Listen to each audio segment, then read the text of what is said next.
number of groups, including the South African Civic Organisation. They've slammed the Mineral Resources Department's decision to seal shafts in Stilfontein.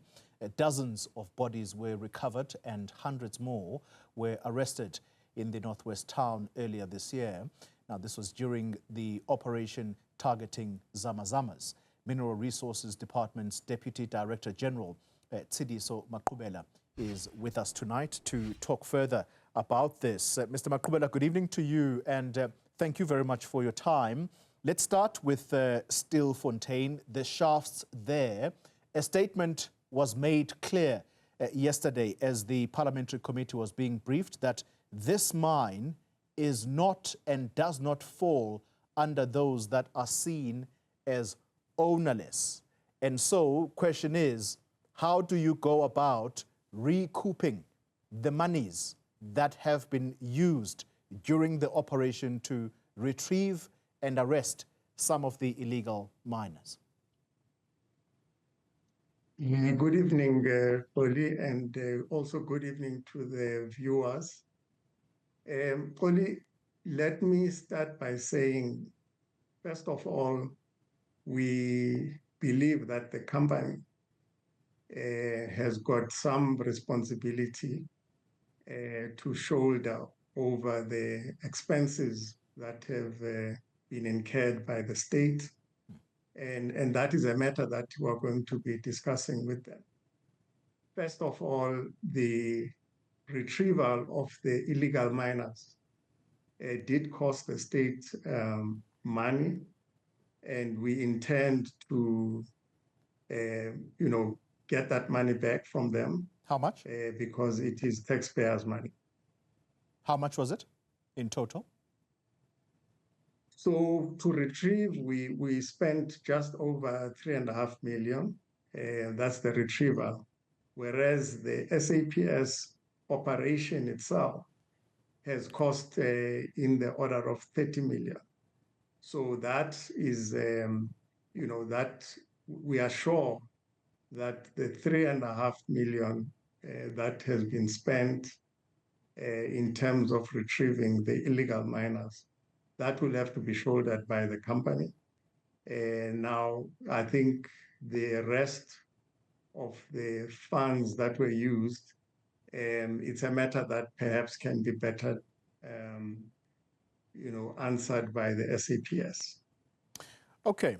Can we then move the discussion to artisanal mining? It is government policy, which simply means it is allowed in South Africa. However, the civic organization groups are saying it is not big enough in scale. Are there plans to expand artisanal mining in South Africa?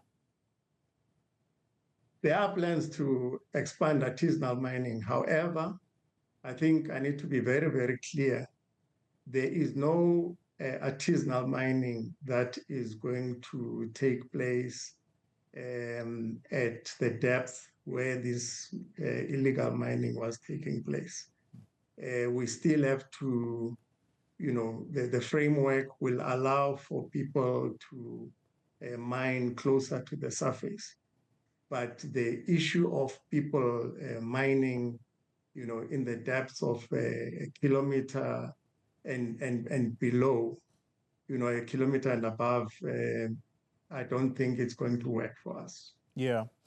The reason I asked that question, Mr. Maqubela, is that civic organization SANCO, the one that organizes, or should we say represents the people of the Northwest, they are against the sealing of these shafts, as is the operation now.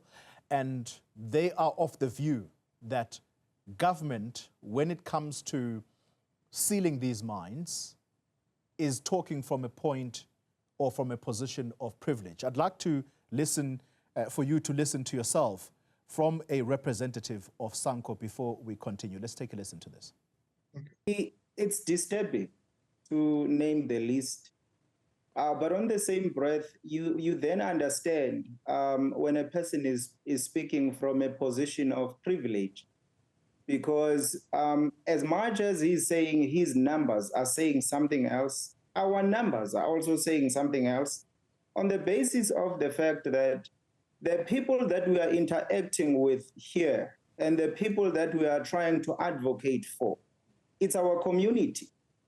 It's the people of Kuma in Stilfontein, the people that we engage with on regular basis, literally every day. So I understand the position of the minister because he's not affected.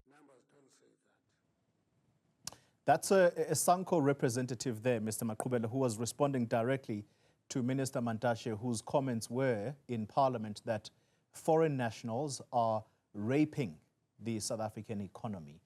Can you talk to us or respond to the objections to the sealing of these mines?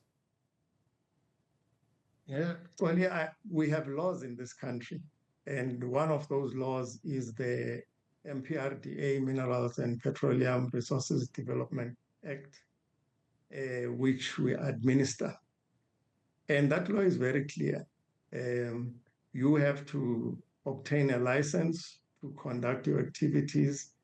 And when you are done with those activities, you have to apply for closure of that mine.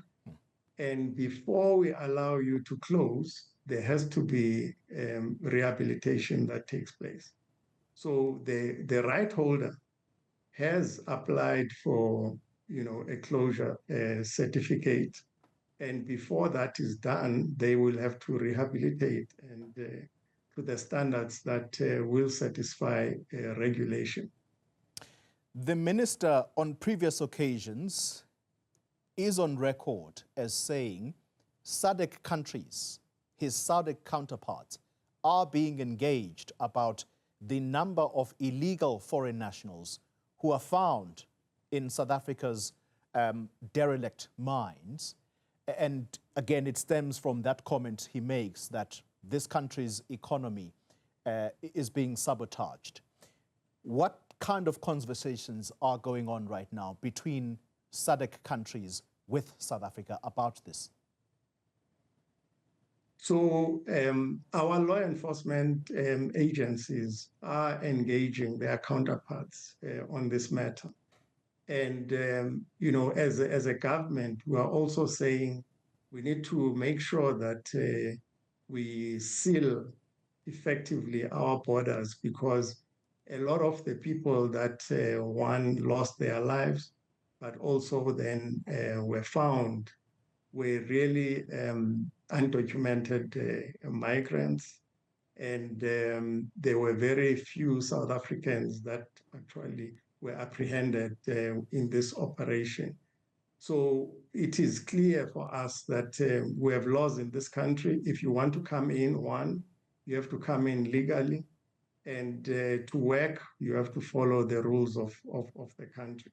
So it can't be that people just come and then, take what belongs to South Africans, the mineral endowment, and benefit themselves. Yeah. That can't be allowed. Two quick questions before I close the conversation. Going back to the Sanko representative who spoke to us last night, he says that part of the value chain of illegal mining in South Africa involves police officers.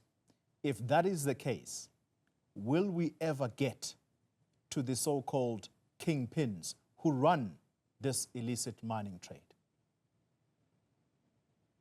I believe that, the law enforcement agencies would be better placed to answer that one. However, I can say this, that, as was indicated in Parliament yesterday, those, police officers who assisted one of the, so-called kingpins to escape are going to face consequences.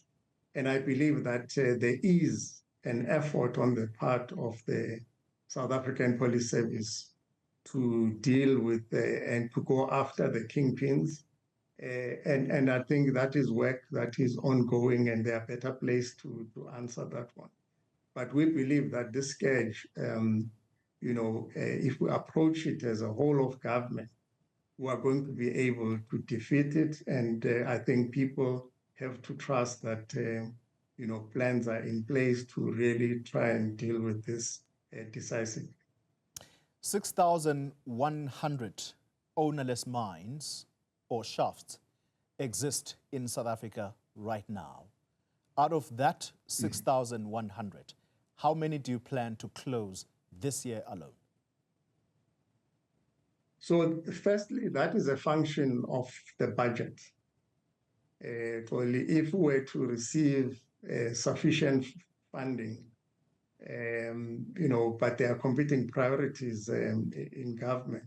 So we can't expect that we will get everything that we ask for from the fiscus. But our plan is to close 40 holdings this year. And I think that if we were to receive funding for more, we have the capacity to actually do that. Sure. 6,100 and you're only able to close 40. What is the biggest challenge, if I may ask? The biggest challenge, Oli, like in all other sectors of the economy, is the availability of financial resources. I think the government is committed to making sure that all these holdings are basically rehabilitated and closed. However, we have a fiscus that is constrained, and we take what we are allocated and make use of that funding efficiently to close the ones that we have been given money for. We would like to get more funding, but we are aware that there are other priorities like education and all the other priorities of government. Yeah. So we can't expect that we'll get everything that we ask for. I know I said I was closing. I promise I'm letting you go now. The Minerals Council, that is the association, if you like, under which mining companies belong. What role do they play in helping to seal these open holes? So basically, these holdings, they date back to the time when there was no, provision for rehabilitation in the country. We are engaging with them to see, for example, in as far as this operation that was undertaken now, we held joint meetings, and they were also willing to contribute to actually retrieving the illegal miners from the shafts. So we constantly engage, and we're looking, but also we must be aware that they have a responsibility to look after existing mines and those that existed before the laws were changed. I think we are a responsibility of the state, and unfortunately, we'll have to, as the state, to look for resources. But I think in terms of the planning, we do engage with the Minerals Council, and they assist where they can. And in fact, even in this operation, they assisted greatly. Tseliso Maqubela, thank you very much for your time, Deputy Director-General at the Department of Mineral Resources.